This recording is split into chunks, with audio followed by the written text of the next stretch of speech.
Did you know a custom vinyl table cover can protect your table and elevate your decor? Today, I'm making one that fits perfectly for my friend, but I made one big mistake and almost ruined it. See if you can spot what it was. Welcome to Sew Suzette, the place to sew better and sew happier. Let's head to my friend's house and see if we can turn her table dilemma into a sewing success. So I'm here with my friend Melissa, and she's got a problem with her table that she would like to solve. So we're going to try to help her out and see what we can do for it. What's going on? You made me this tablecloth a while back ago, which is awesome. It's fitted, it wipes off very well. But day to day, all I have is a sheet of vinyl that I put over this table. Okay, it's this sheet here, right? Yes. Okay. That is just a raw edge. It's pretty beat up because I've had it on here for quite a while. And the problem is that this table is 54 by 54. And I really can't find any material that is big enough to go all around all four sides and be something that I can wipe off. So like we did with this material. So this is a practical solution, but it's not a pretty solution. Yeah, exactly. Okay. So you want something a little bit nicer that has a little bit more aesthetic feel to it. Yes. Okay. And I have gone on the hunt for any other variation of something to make it work. The best that I can do is to get two sides, but not all four sides. Get your family around the table and you have one spaghetti dinner and it's done for. Yeah. Okay.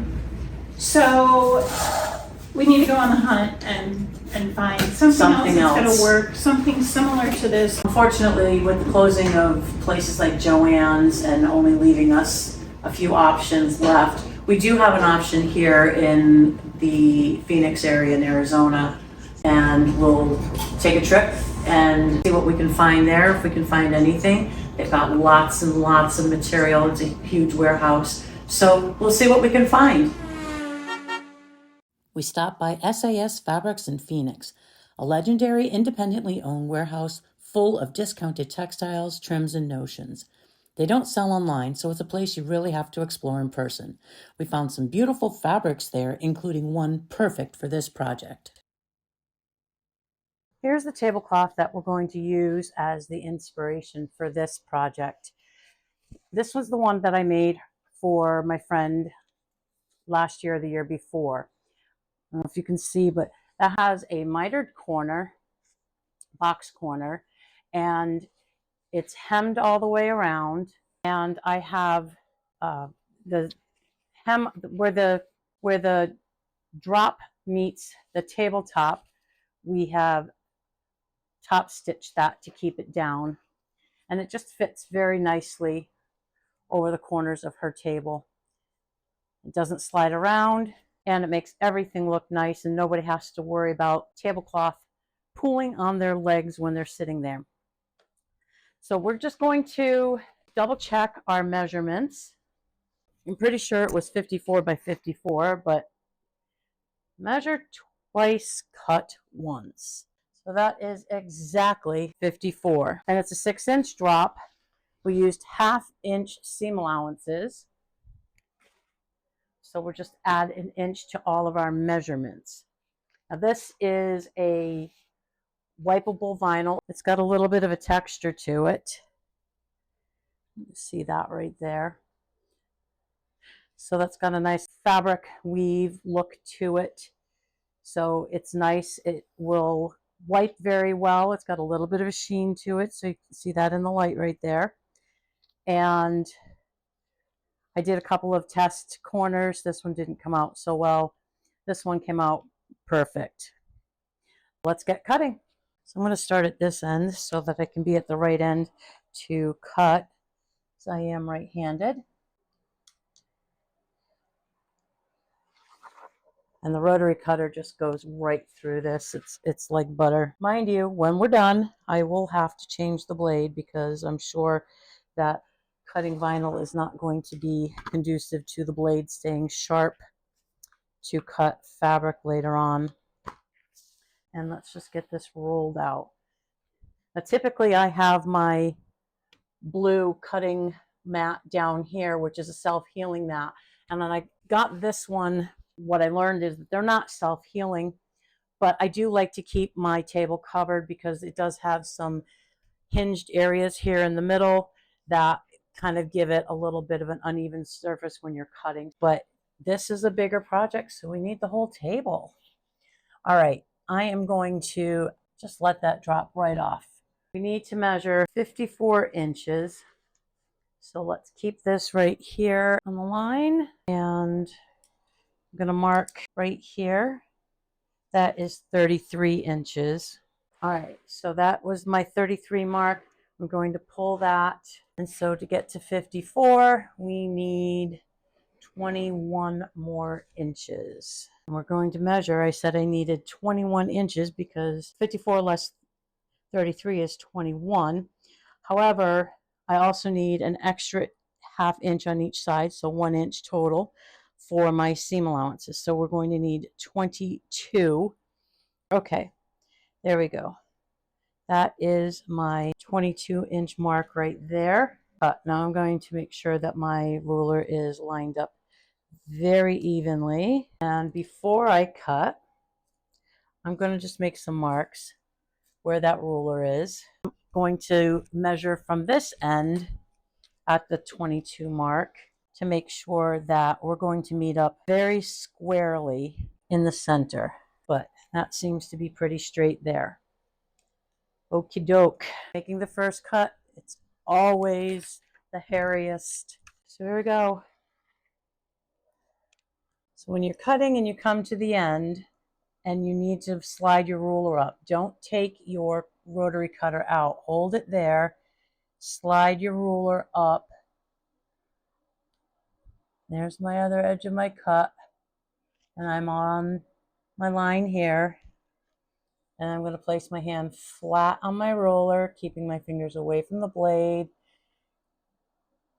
And that should bring me perfectly. Okay, let's see where we are. Always lock your blade when you're not using it. Never, ever a good idea to leave that blade unlocked or opened. Now we have the main piece of our fabric cut to the correct width. Now we need to get the length done. Let's measure that and make sure 55.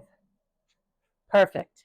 We have squared that up, and now we need to cut the drops. And there's all going to be all kinds of great tips about how to work with vinyl when you're trying to sew with it. And I will leave a free PDF list of my best tips in the description that you can download. No email required. Okay, so we are back to lining this up and making sure we got as straight of a line as we possibly can. This ruler is exactly 6 inches wide, and I am going to draw this seam first. There we go. Strip number 1. Let's do this for 3 more times.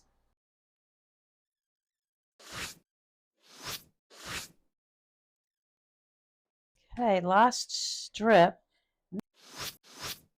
Okay, that is all the pieces that I need.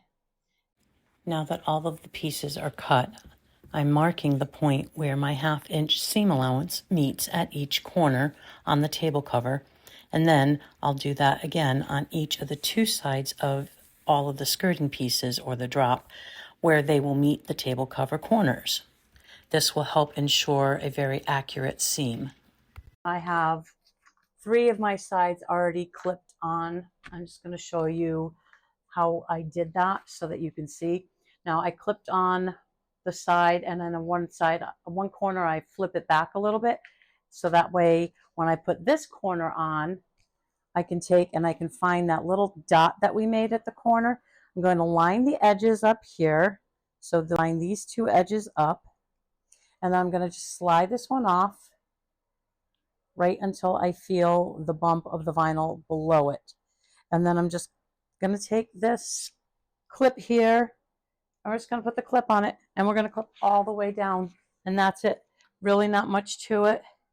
It's just easier to be at the big table to do this and have it all done and take it to the machine rather than trying to take care of this while I'm at the machine table. Make sure that as you're doing this that you're not stretching, you're not pulling, because this will stretch, and it doesn't stretch much this way, but it has a crosswise and a lengthwise grain, so you have to be careful with that. That is finished, all 4 sides, and I'll just give you a little quick tip. These clips, as great as they are, be careful, because if you're like me and you sew barefoot and you drop them on the floor, it's akin to stepping on Legos. Ouch! Before I started sewing the actual table cover, I spent some time testing different machine settings and techniques on scrap vinyl. Once you sew through vinyl, those needle holes are permanent, so I wanted everything dialed in first. I tried a few combinations of needle size, thread, and stitch lengths to see what gave me strong seams without puckering or skipped stitches. I found that a walking foot worked best for keeping the layers feeding evenly, and I set my needle position to the center and added a folded sticky note paper on the side for consistent seam width. I used a matching polyester thread. It's durable and smooth enough for vinyl, and adjusted my stitch length until it looked neat without perforating the material too much. I even made a note of my settings so I could duplicate them once I moved to the real pieces. I also tested the hems and corners ahead of time. My friend likes simple, clean lines, so I experimented with a few folding methods until I found the one that gave those crisp mitered corners without too much bulk. In a few thick areas, I even had to turn the hand wheel instead of using the foot pedal to keep full control. And when I could, I tied off threads instead of backstitching to keep everything looking smooth and professional. Once everything looked right on the samples, I was ready to sew the actual pieces with confidence. I've got a good sharp pair of scissors because my nippers are great for threads, but they're not so great for snipping vinyl. So I'm going to need some really sharp scissors. These are my Kai scissors. They're made in Japan and they're amazingly sharp. I have my seam guide, I have my tweezers, and I have my spider in case I need to create a quick hump jumper, and my clips, my heat erasable marking pen, and of course my vinyl. The machine's all threaded up, so let's get started here. The best way to get this through the machine is I have this all folded up in accordion style and stacked on top of each other and sitting right here in front of the machine. Now, if I didn't have the recording equipment sitting here in the way, I would probably have this stacked on my lap. Honestly, this is actually a pretty easy project. It's just very cumbersome because it's vinyl. When I did it in cloth, it really was quick. Okay. So I have this sticky note and I folded it up 4 times and put a piece of Scotch tape down on there just to keep it so that I have a little bit of an edge to ride my fabric along. And I'm going to put my walking foot down and I'm going to manually put my needle down, and I'm right there on the dot, which is good. We're just going to sew nice and slow.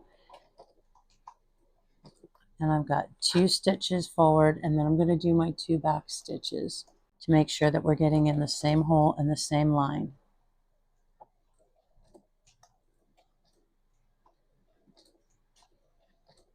And as I'm coming up here, just making sure, always peeking under to make sure that these edges are staying lined up. They want to wander. And so I'm going to get them lined up where I need them. And then I'm just going to pin them with my fingers.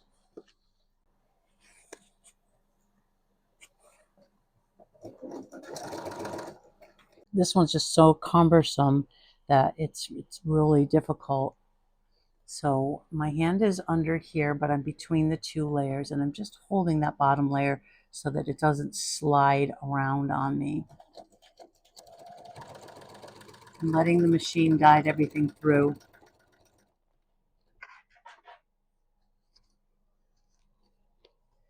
All right, you see this right here? That means that we are still pushing the top seam and it's gonna get longer on us. I think we're going to flip this over and sew from the other side and try to get the stretch to even out and ease its way back in.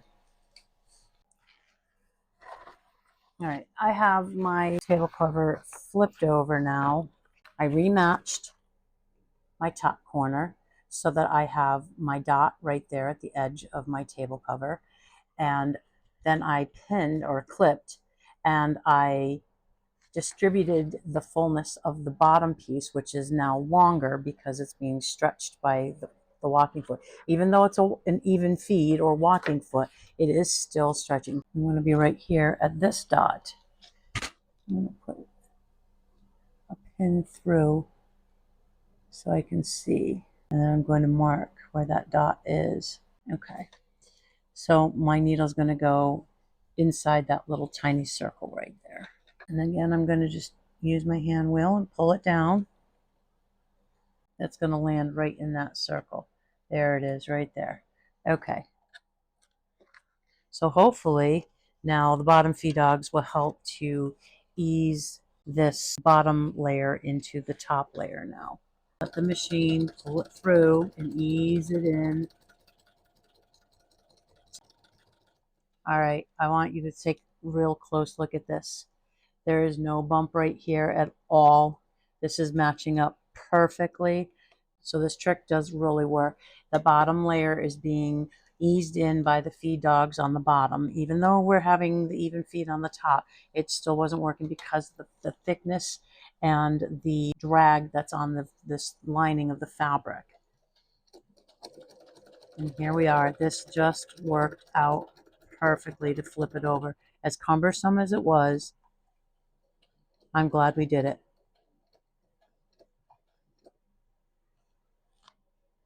And we're going to pull this up, no back tack, and we'll give ourselves a nice long tail so that we can tie them off. So to tie off, I'm going to pull the bobbin thread and let's see, right there, let me get my darning needle. Right there, it pulled the top thread through and made a loop. And we're just going to grab that loop and there we go. Now we have two threads on the bottom that we can tie. Okie dokie. One edge is sewn. So for the other edges, what we'll do is we'll kind of make a halfway mark on each of them and we'll sew from one corner and then come back and sew from the other corner and come and meet in the middle. So that way we aren't stretching or overstretching any one side of the fabric. So I'm going to go ahead and do those off camera and then I'll show you how we do the corners next. So the edge is now finished, at least that one side. And then this is what it looks like on the inside. There's where the dot is right there. And then that way we have a little bit of leftover here. So that way when we come and we do the next edge, this edge is going to fall off of this corner.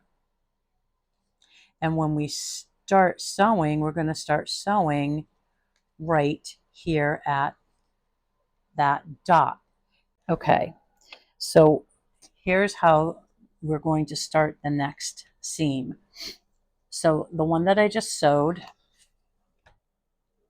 right here, I'm going to fold this part back and I'm going to clip that here so that it stays out of my way. There's my dot right there. Okay, that's exactly where my needle went down.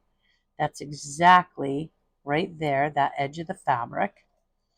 And then we're going to place this piece here right up against that. And I'll show you again with the pin. I'm going to push right there. And that's where my needle is going to go down so that I'm not catching the edge of this piece right there. You know, it's hard to see because we have all of the glare on there. But so there we go. So that's not catching. I don't know if you can see in there, that needle is right there. It's not catching that. Mark right there. There's my needle hole right there. And that's exactly where I want the needle to go when we start sewing. So I have a mark on this side and I have a mark on this side, depending on which way we're going to go in the machine. A couple of back tacks. And we're going to get sewing. So I'll see you in a second after I get all 4 of these sides sewn, and we'll work on the corners next.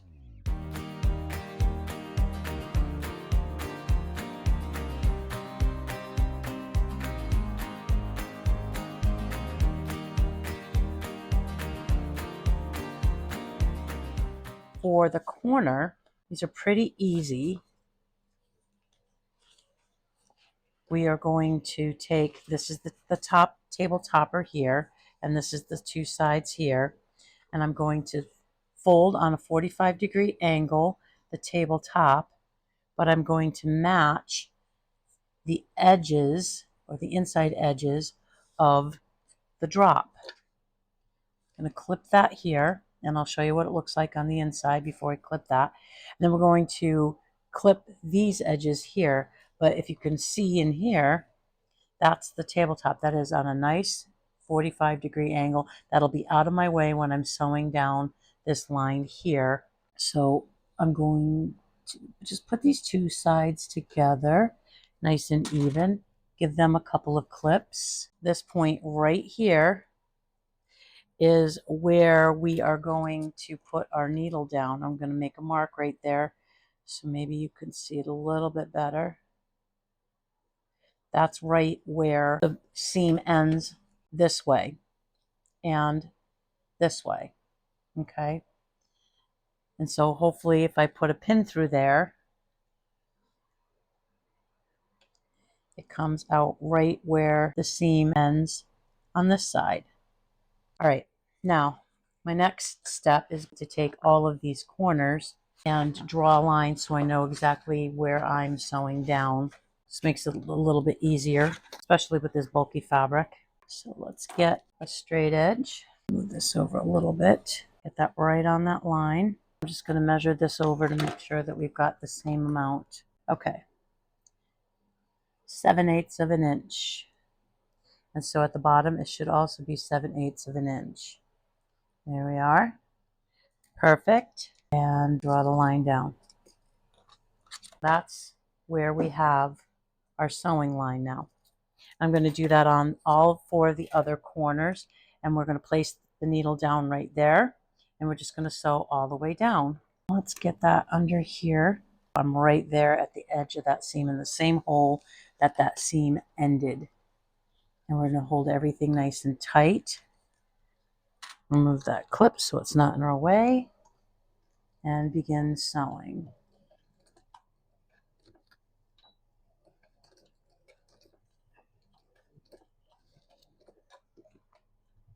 Make sure that those bottoms stay together.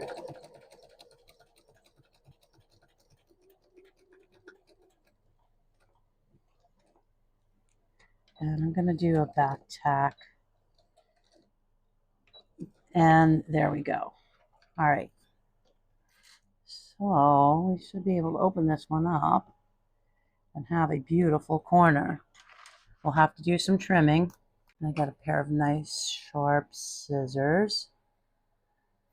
And we're just going to trim just like we do every corner when we turn. And we're going to go slow with the cutting. There we go. Got it all off. And I'm going to take and trim this down a little bit here, because this should turn a lot nicer. We'll open that seam up flat. These 2 seams are going to be folded down once we get them sewn. And I'm just going to get a finger in there and hopefully get out my knitting needle. Nice blunted end on this, so that way I'm not going to poke through.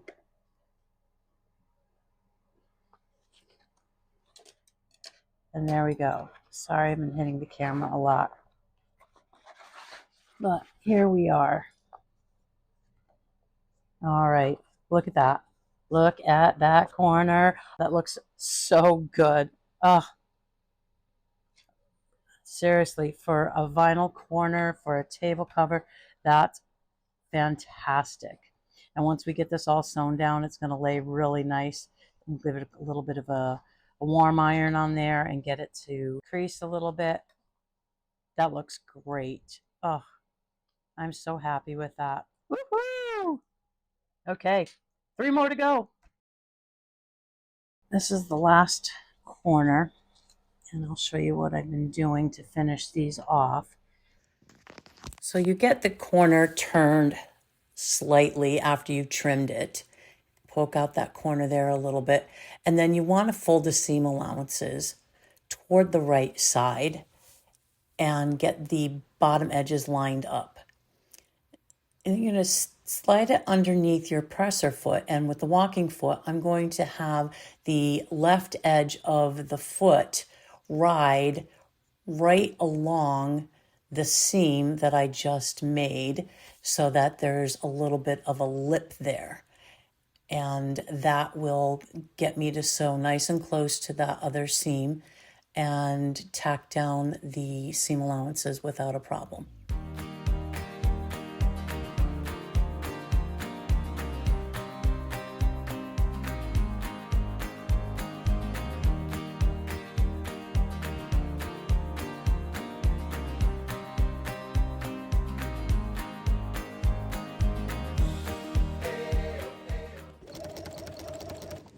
And as far up as I can get it.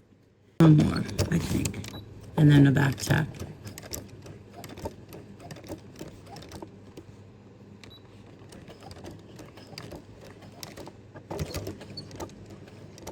Okay.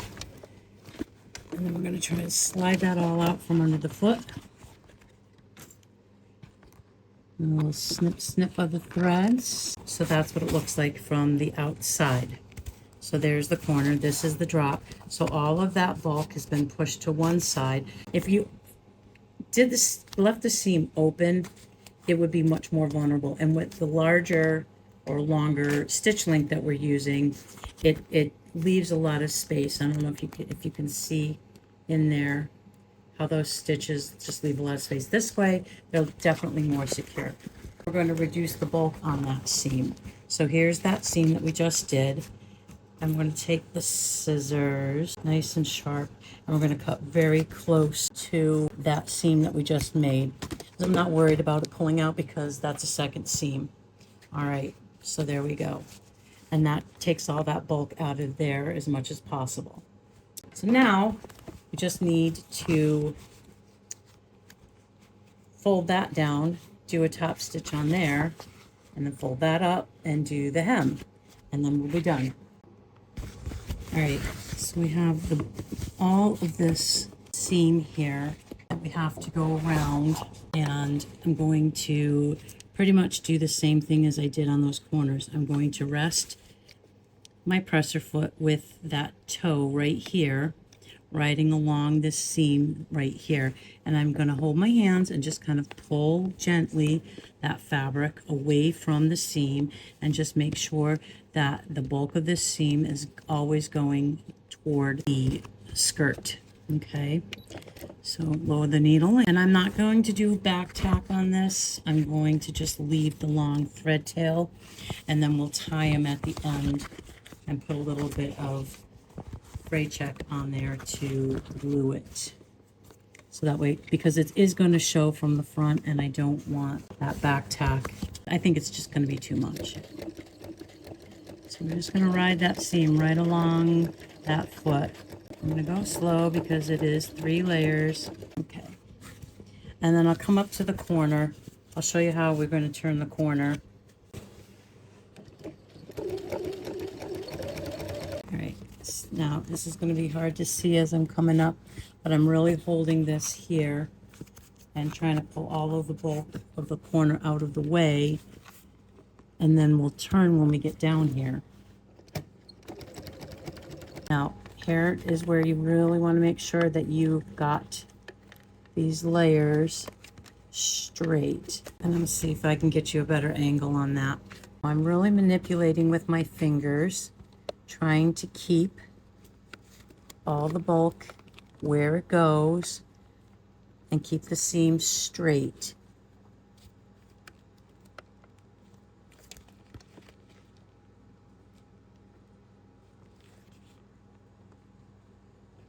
And I'm going to pin that with my finger, and I'm going to sew nice and slow. And then I'm going to try to turn this. Oh, big bulky table. So I'm going to lift the presser foot now.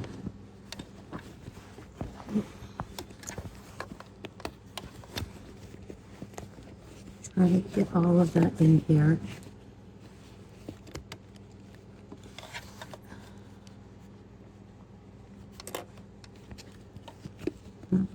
Right, and I'm going to come over. It's really one more stitch. All right, there I am, right on that original straight seam right there. Okay, that first one that we put in. Okay, now I'm lifting the presser foot, and then I'm going to fold this seam down as best as I can without making any wrinkles.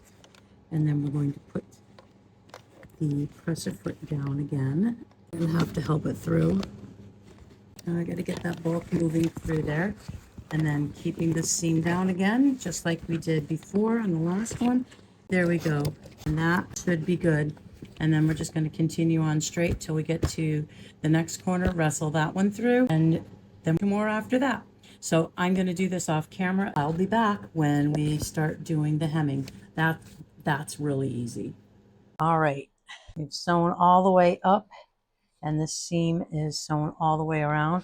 We're going to leave ourselves some nice long tails, and we're going to bring those threads to the back side, as we've been doing for some of our other seams. Okay, that's 1, and that should be 2. And it should be 2, but it's not. And so I have the thread still on this side, so I have to bring it to the other side. And one of the easier ways to do it is to just thread it through a needle. And here I'm actually just pushing the needle onto the thread instead of threading it through. I'm going to find a hole that I already made with the sewing machine needle and just push that needle through to the other side. And that very easily brings that thread to the back side, and now I can just tie it.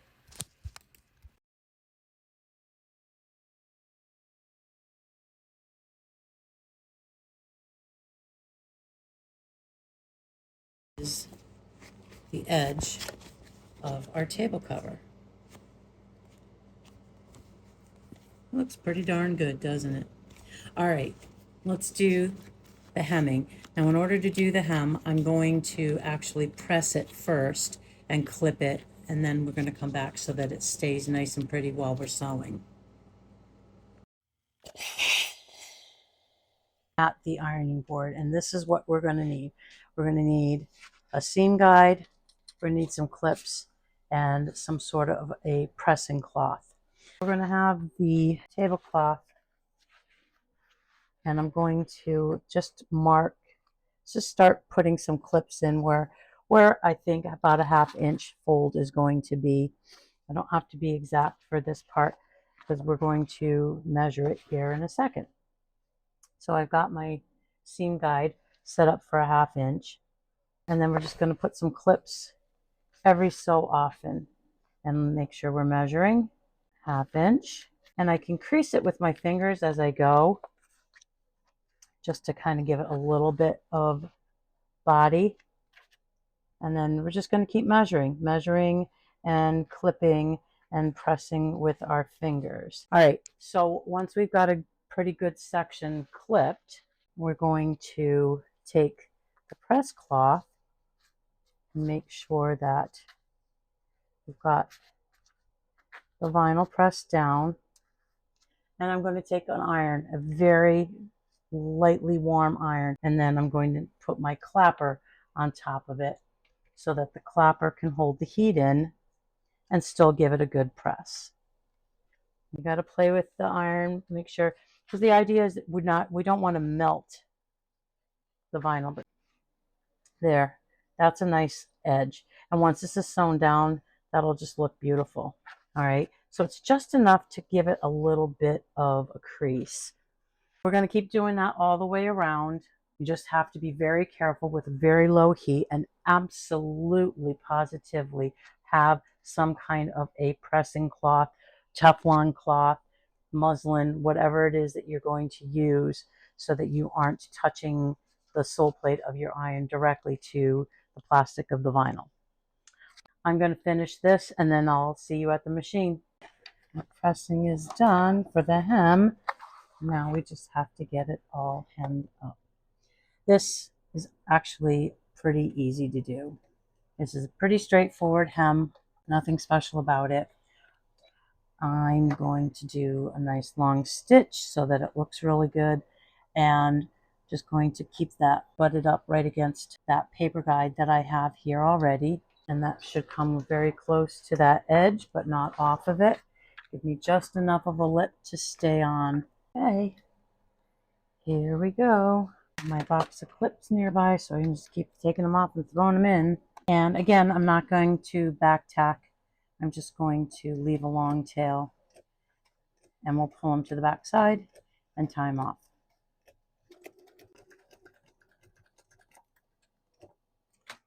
All right, we're coming up to this corner, and we already have 3 layers here, which we are now going to go through 6. So I'm going to go nice and slow, and I may even have to hand turn the hand wheel.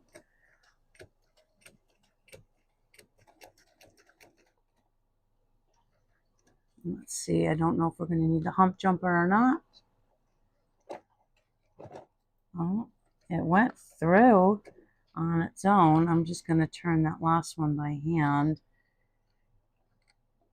And there we go. We are back to double thickness only. And I'll see you around the other side. All right, we are coming down that home stretch. We have our beginning stitch right here. I'm just going to make sure that everything stays nice and flat. Go really slow as we come up to those beginning stitches because we want to overlap them exactly. 5 overlapping stitches, and then we're going to pull that, get ourselves a good long tail. Make sure that bottom knot is nice and tight. And there we go. Alrighty. Same thing here. Snip close, and then put a little dab of fray check on there. And I'm going to just fray check that whole part of the seam so that the whole thing stays glued together. This part is done. The last thing I have to do is go to the iron, make sure that all my hemmed edges are pressed, and press the edge where the tablecloth meets the drop, just to give it a nice crisp edge. And then we will take it to my friend Melissa and see what it looks like on her table. Here it is. Oh my goodness, I'm so excited to put this on the table. I got it done yesterday. Oh my gosh. Okay, I get to unwrap. It looks amazing already. Oh, this is so nice. It fits perfect. It doesn't get any more perfect than that. Oh my gosh. A little snug. It'll stretch a tad. I would suggest that if you stick it in the sun on the grass for about an hour or so when it gets really warm today. Okay. And then let it sit out for maybe about an hour, and then it'll soften up. I think eventually it will stretch. Maybe get some Clamps. Yeah. And there's the little mistake I mentioned at the start. Turns out cutting the vinyl exactly to the size of the table left no room for the seam folds. 1/8 of an inch more on each side would have made a huge difference to that final fit. But a quick warm up in the Arizona sun gave it just enough stretch to fit perfectly. Now it's ready for everyday meals and holiday entertaining. Thanks for watching, and don't forget to like, subscribe, and share so you can sew better and sew happier.